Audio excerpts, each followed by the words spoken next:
میرے نبی پاک حضرت محمد صلی اللہ علیہ وسلم کا فرمان ہے، جو شخص اس حال میں مرا کہ وہ گانے سن رہا تھا، فرمایا اس سے نماز جنازہ بھی نہ پڑھو۔ میرے بھائیوں، یہ تو عزت کی موت ہے۔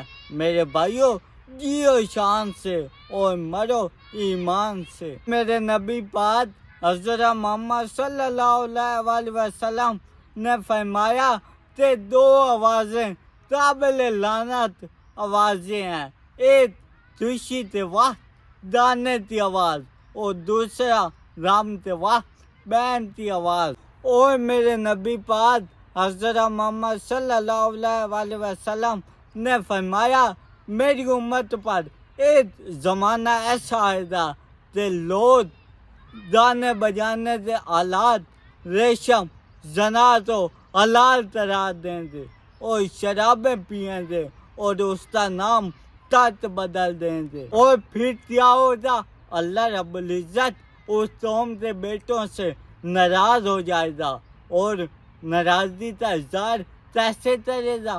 فرمایا اللہ پاک ان کو کھینچ کر زمین کے اندر لے جائے گا، بات تو تنظیر اور بات تو بندہ بنا دے گا اور ماضی کے دریچوں میں جان کا دے تو 2005 تک جھٹتا، اتنا تو نہ جھٹتا تھا کہ مانسیرا سے لے کر ضلع باد تک 1 لاکھ انسانوں کی ہڈیاں ٹوٹ گئیں، سواد اجڑے، بچے یتیم ہوئے، عورتیں بیوہ ہوئیں، بہت سے لوگوں سے گھر اجڑے، حتیٰ کہ کچھ لوگ ہاتھوں میں پستول لیے بھیک مانگ رہے تھے۔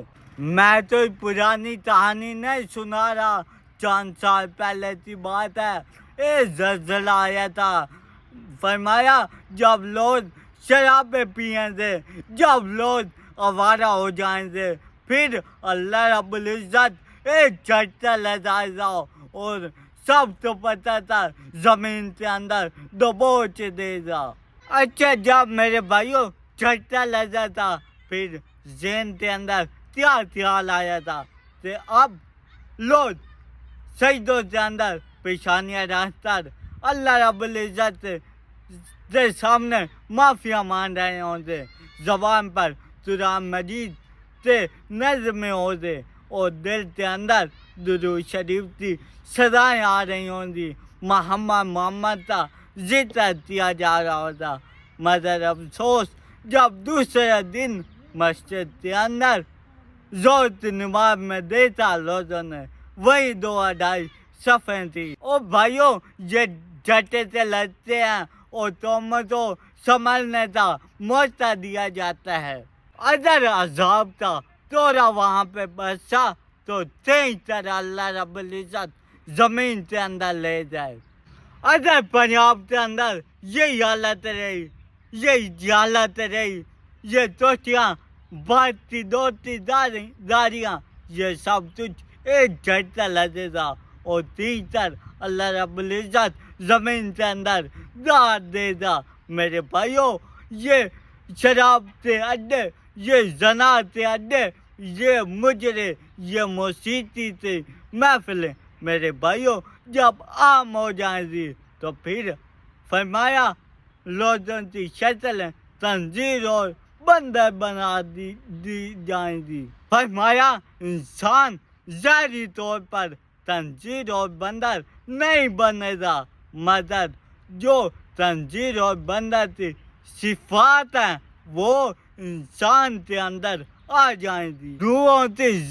روحوں کی غذا موسیقی نہیں ہے میرے بھائیوں، روح کی غذا میرے بھائیوں اللہ رب العزت کا قرآن مجید ہے۔ اور میرے بھائیوں، جسے چھپ کر کافر بھی سنا کرتے تھے، میرے بھائیوں جب اللہ رب العزت سے باتیں کرنے کا دل چاہے تو میرے بھائیوں قرآن مجید توڑ کر تلاوت کرنے بیٹھ جایا کرو۔